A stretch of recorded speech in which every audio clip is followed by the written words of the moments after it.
नमस्कार,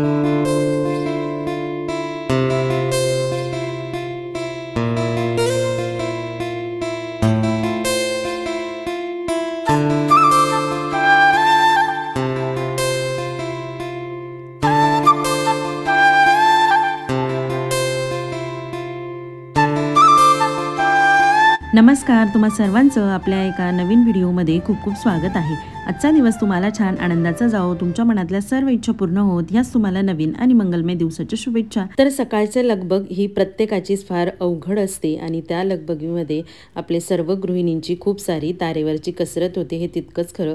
कारण झाड झटक झालं, क्लिनिंग झालं, स्वयंपाक झालं, घर आवरणं झालं, त्याला नीटनेटकं ठेवणं झालं, लेकरांची तयारी करून देणं झालं, त्यांना स्कूलला पोहोचवणं झालं, कोणी ऑफिसला जात असेल तर त्याचा टिफिन, घराची झाडझूड, या सगळ्या गोष्टींमध्ये ना आपली खरी तारेवरची कसरत तर होतेच, पण प्रत्येक काम करताना ना कधी कधी ना आपल्या मानेवर ही टांगती तलवार असते आणि मग त्याचं जे बर्डन आहे ना ते आपल्यावर यायला लागतं। त्याच्यामुळे ना कामाचं ना प्रॉपर नियोजन आपण करत जर कामं करत गेलो ना तर ती कामं आहे ना आपल्याला अगदी व्यवस्थित आणि सुखकर व्हायला खूप सारी मदत होत असते। आणि आमच्याकडे कसं असतं माहिती का, म्हणजे एक जण जरी उठलं की सगळे लगेच उठून जातात, असं नाही की मग लेकरं झोपून राहिले, असं अजिबातही होत नाही। लेकरंसुद्धा लगेचच आमच्यासोबत उठून जातात। त्याच्यामुळे ना त्यांची सगळ्यात महत्त्वाची ना रेलचेल चालू झाली की मी कामांचा फार गडबडा होऊन जातो आणि मग किमयाचं नसतं तेवढं, पण मग स्पर्शूचं असतं। त्याच्यामुळे मग त्यांना काहीतरी खाऊ खायला देऊन आणि मग त्यांना गुंगवून ठेवावं लागतं। मग हळूहळू एक एक कामं ना व्यवस्थित माझी पार पाडली जातात। तर सुरुवातच माझी ना घर झाडण्यापासून होते, कारण ना सकाळी सकाळी घर स्वच्छ झाडलं ना, कारण ना हे उठल्या उठल्या ना काही खात बसतात, त्याचे बारीक बारीक ना तुकडे खाली फरशीवर पडतात। मग जेव्हा आपण पुसायला जातो ना तर ते तुकडे ना तिथल्या तिथंच ओले होतात आणि फरशीला चिकटून जातात आणि त्याच्यामुळे मग नंतर जेव्हा फरशी सुकते तर तेव्हा ना सगळं असं धूळ धूळ बारीक पायाला लागल्यासारखी होते। त्याच्यामुळे सगळ्यात पहिले छान मस्तपैकी घराला झाडू मारून दिला आणि त्या दोघी जणी ना सोफ्यावर बसून खाऊ खायचं काम चाललेलं होतं, तर त्यांच्या दोघींना पण मस्तपैकी ना प्लेट दिल्या आणि त्यांना सांगितलं की आता खाली काही पाडून देऊ नका। आणि त्यानंतर ना मस्त फरशी वगैरे पुसून घेतली। आणि तुम्हाला सांगते ना, फरशी जेव्हा आपण पुसतो ना आणि जेव्हा घरामधली धूळधाळ सगळी झटकून काढतो ना त्यावेळेस घर अगदी प्रसन्न वाटतं आणि जेव्हा घर प्रसन्न वाटतं ना तेव्हा आपलं मन सुद्धा उल्हासित होतं आणि एक पॉझिटिव्हिटी किंवा सकारात्मक एनर्जी आपल्यामध्ये यायला सुद्धा खूप सारी मदत होते।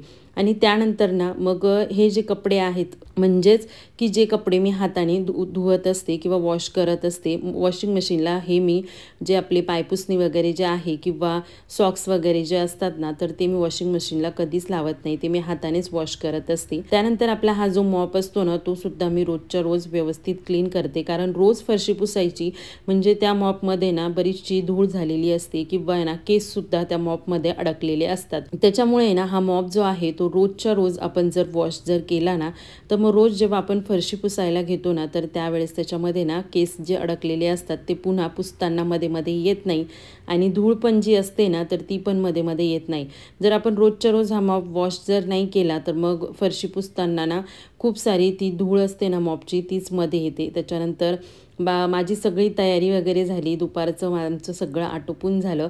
म्हटलं प्रत्येक वेळी ना आपण सकाळचं जास्त रुटीन दाखवतो, तर म्हटलं चला आज संध्याकाळचं रुटीन तुमच्याबरोबर शेअर करू। काय होतं, स्वयंपाकाची लगबग माझी सुरू झालेली होती आणि मी काय करत असते, संध्याकाळी थोडंसं ना लवकर स्वयंपाकाला लागते, म्हणजे 7:30 वाजेपर्यंत जर आपला जेवण वगैरे जर झालं ना तर 9 साडेनऊ वाजेपर्यंत बरोबर आहे ना लेकरं झोपायला जातात आणि 10 वाजेपर्यंत आपलं सगळं आटोपून जातं। म्हणजे जेव्हा मी स्वयंपाकाला लागायचं आज असं माझं ठरलं तर काळ्या मसाल्याची भाजी बनवणार होते अंड्याची, पण मग झालं असं की माझा नेमका मिक्सर खराब झालेला होता। तर यांना मी सकाळीच सांगितलेलं होतं की तुम्ही सोबत ऑफिसला जाताना मिक्सर घेऊन जा आणि रिपेअर करून घेऊन या। आता त्या भरोशावरच मी होती, म्हणून मी काळ्या मसाल्याच्या भाजीचा पूर्णपणे असा राहाडा काढला असं म्हणायला हरकत नाही। आणि त्यानंतर मग एक 6:30च्या दरम्यान त्यांचा मला फोन आलेला, की आपला मिक्सर जो आहे त्याची मोटर पूर्णपणे खराब झालेली आहे आणि त्याला खर्च जवळपास 1200 ते 1500 रुपये आहे। तर मग मी त्यांना म्हटलं की मोटरला एवढा पैसा खर्च करण्यापेक्षा आपण जर नवीन मिक्सर घेतला तर आणि पुन्हा त्या मोटरची पण काय गॅरंटी हाही विचार करायला हवा तितकाच। तर मग ते बोलले की मी एक काम करतो, आता घरी मिक्सर घेऊन येतो आणि मग त्याच्यानंतर आपण डिसिजन घेऊ। म्हटलं ठीक आहे। पण मग माझं कसं आहे, आता तर मी मसाला काढून बसलेली होती आणि मला ना कुणाकडे ना असं म्हणायला सुद्धा खूप कसतरी वाटतं की मला मिक्सरमध्ये दळून द्या। पण झालं असं, आमच्या इथल्या एक ताई आहे ना, त्या खूप छान आहे बरं का। तर त्या सहजच त्यांना फोन केला, म्हटलं ताई माझं मिक्सर खराब झालेला आहे, तर मग मला मिक्सरमध्ये वाटण करायचं होतं। तर त्यांनी एवढा आनंदाने मला बोलावून घेतलं आणि मला म्हणे तू ये आणि कर, असं काही नाही की तुला असं म्हणजे वाईट किंवा असं कमी वाटण्याचं काही असं प्रश्नच येत नाही, तुझ्याच घरासारखं आहे, मला बहीण म्हणते आणि पुन्हा फोन करून विचारते। तर मला खूप छान वाटलं। तर मग ना म्हटलं चला आपण तोपर्यंत आहे ना फ्रेश होऊन घेऊ, कारण ही अजून आलेले नव्हते। तर मग म्हटलं मिक्सरला दळायला जायचं, त्यांच्याजवळ ना कोणीतरी पाहिजे। मग तोपर्यंत मग मी काय केलं, छान मस्तपैकी फ्रेश झाली आणि या दोघींना नादवून ठेवायचं म्हणून मग त्यांना दोघींना पण मी लसूण सोलायला लावला। स्पर्शूला लसूण सोलायला खूप आवडतो, जर लसूण सोलायला लागली ना तर मग इकडची तिकडे सुद्धा ती हलत नाही, पूर्ण कॉन्सन्ट्रेशनने लसूण सोलून देते मला। मग 2-4 पाकळ्या आहेत ना ती सोलून देते, काही थोडासा लसूण जो आहे तो किमाया सोलून देते। भाजीपुरता लसूण माझा जमा होऊन जातो जर कधी माझ्याजवळ लसूण अवेलेबल नसला तर। आणि मस्तपैकी मी एक बाजूला फ्रेश झाली आणि फ्रेश झाली की केस वगैरे विंचरले, स्वतःला प्रिपेअर केलं ना, तर थोडासा छोटासा लाईट मेकअप जरी केला ना तरी आपल्याला आहे ना एकदम छान असं फ्रेश वाटतं। आता तिचे ते काही तिला 2-4 मी लसणाच्या चकळ्या दिलेल्या होत्या सोलायला, त्या तिने पटपट सोलल्या आणि लगेच माझ्या मागे पळत पळत आली की आई बेडरूममध्ये गेलेली आहे। मग लगेच तिची ना माझ्याच पुढे ड्रेसिंग टेबलच्या समोर अशा समोर माझ्याही पुढे येऊन उभी राहिली आणि मग मला पण आहे ना लिपस्टिकला आहे ना ती चिपा म्हणते, चिपा मला पण चिपा दे। तर मग मी तिला बोलली की ना चिपा लहान मुलांनी लावायची नसते, ती मोठ्या माणसांची असते। तर म्हणे ना ते एक चिपा नाही, ते लिप बाम आहे असं, म्हणजे तिला ते पण माहिती की याला चिपा म्हणत नाही, याला लिप बाम म्हणतात असं। म्हणजे इतकी छान छान बोलते ना। आणि त्या दिवशी तर ना तिची अगदी हद्दच झाली, तिने ना लोशन खेळत होती ती, तर मी तिला बोलली तू सारखी सारखी लोशन खेळते ना, तर आता आहे ना बाबा तुला लोशनच आणणार नाही आहे। तर मला बोलली असं काही पण खोटं नाही बोलायचं आई। म्हणजे मलाच विशेष वाटलं की खोटं बोलणं हा शब्दच तिला कसं काय माहिती, म्हणजे जे आम्ही बोलतो, ज्याचा आम्ही म्हणजे शब्द रोजच्या वापरामध्ये वापरतो ना, ते सगळे शब्द आहे ना ती अगदी म्हणजे बारकाईने ऐकते आणि तसेच ती पाठसुद्धा करायला लागलेली आहे, अशी आहे। मग आल्यानंतर मग म्हणे मला आहे ना किचनवर बसायचं। आता जेव्हा किमाया लहान होती ना तर त्यावेळेस काय व्हायचं, तिला जर म्हटलं ना इथे खूप गरम आहे, चटका आहे, तू वरती बसत नको जाऊ, मी फोडणी देताना तेल वगैरे उडालं तर तुला लागेल, तर ती घाबरून राहायची। पण हिच्यामध्ये ना डेअरिंग खूप आहे, ही मला बोलली की नाही मला वरतीच बसायचंय। मग म्हटले ठीक आहे तू वरती बस। आणि मग त्याच्यानंतर मग मी छान तयारी वगैरे करून आलेली होती, थोडीशी फ्रेशही झालेली होती आणि दुपारपासनं ना मग मी पाणी पित नाही, एकदा माझी फ्रेश वगैरे तयारी झाली की मग छान 1-2 ग्लास आहे ना पूर्ण पाणी पिते, मग मला जरा छान वाटतं असं। तर मग मी एक बाजूला पाणी पित होती आणि ती मस्तपैकी ना तिने ना माझ्याकडनं थोडंसं पीठ घेतलेलं होतं, गव्हाचं पीठ। आणि तुम्हाला पण अनुभव येत असेल, लहान मुलं आपण जेव्हा गव्हाचं पीठ मळलं की लगेचच त्यांचं असतं की मला थोडा का होईना पिठाचा हुंडा दे। मग तिला दिला, तो तिचं खेळायचं काम चाललं होतं, काही ठेवून द्यायचं काम चाललं होतं, काही मी काय करते ते बघायचं काम चाललेलं होतं। आणि आज आहे ना त्यांना आहे ना चपात्या बनवते मी, जेव्हा आम्हाला बाजरीच्या भाकरी बनवायच्या असतात तेव्हा, कारण काळ्या मसाल्याची भाजी असली की मला आहे ना बाजरीची भाकरी ही आवडतेच आणि मग माझ्याबरोबर तेही त्यांनाही आवडते। पण मग किमायाला आहे ना गव्हाचीच चपाती आवडते, मग त्यांच्या दोघींपुरत्या ना 2 चपात्या मस्तपैकी केल्या आणि आमच्या दोघांसाठी ना छान मस्तपैकी बाजरीच्या भाकरी केल्या। आणि मग त्याच्यानंतर मग ते आले आणि मग मी मस्तपैकी ना मसाला वगैरे दळून आणला। पण होतं असं की प्रत्येक वेळी म्हटलं आपण ना दुसऱ्याकडे जाण्याऐवजी, तर दुसऱ्या दिवशी ना सुट्टी होती यांना, तर म्हटलं पहिल्यांदा आपण ना आपल्यासाठी नवीन मिक्सर घेऊन यायचा कुठल्याही परिस्थितीमध्ये।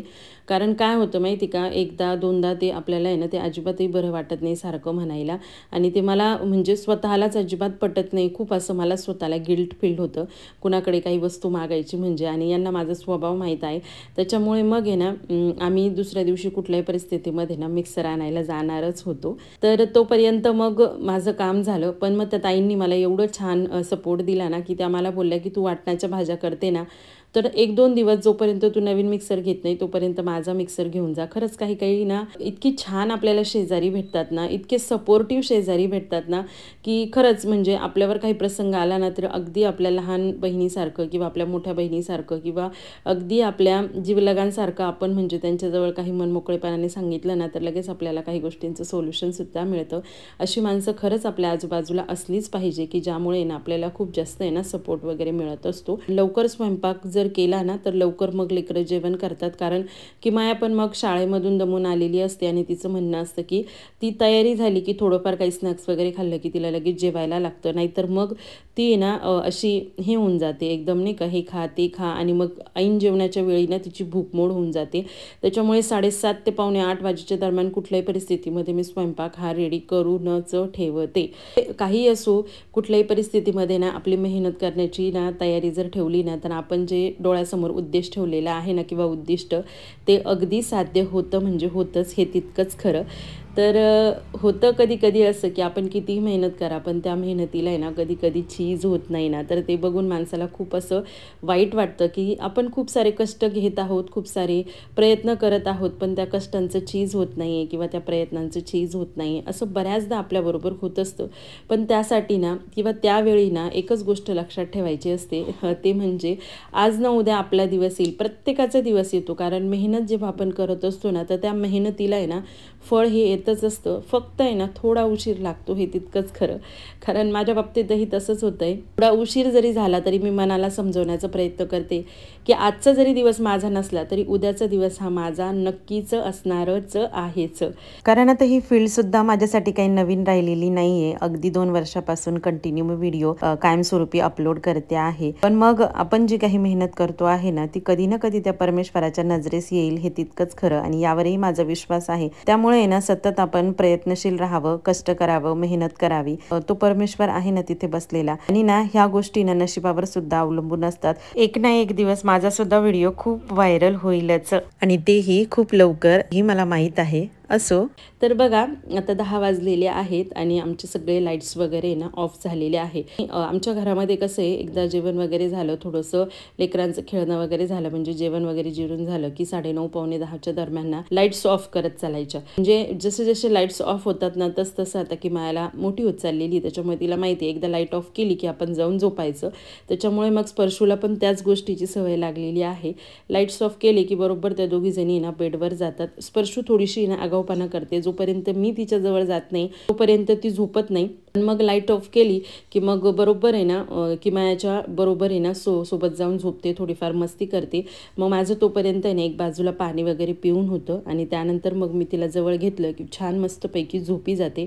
असा माझा सकाळपासूनचा जो प्रवास सुरू होतो तो संध्याकाळी संपत असतो आणि अशा पद्धतीने माझा दिवस छान मस्तपैकी डेलीची कामं करत दुसऱ्या दिवशीच्या सकाळचं प्री प्लॅनिंग करून दिवसाची सांगता होत असते की जेणेकरून ना मग सकाळी लवकर आपल्याला जाग येत असते. तर चला आजचा व्हिडिओ तुम्हाला कसा वाटला? माझी सकाळपासूनची जी धावपळ आहे ती संध्याकाळपर्यंत अशा पद्धतीने चालते. तर कशी वाटली ही धावपळ ते मला कमेंटमध्ये नक्की सांगा बरं का. व्हिडिओ आवडला असेल तर व्हिडिओला एक लाईक करा, चॅनलवर नवीन असेल तर सबस्क्राईब करा. पुन्हा भेटू एका नवीन व्हिडिओमध्ये. तोपर्यंत बाय, टेक केअर.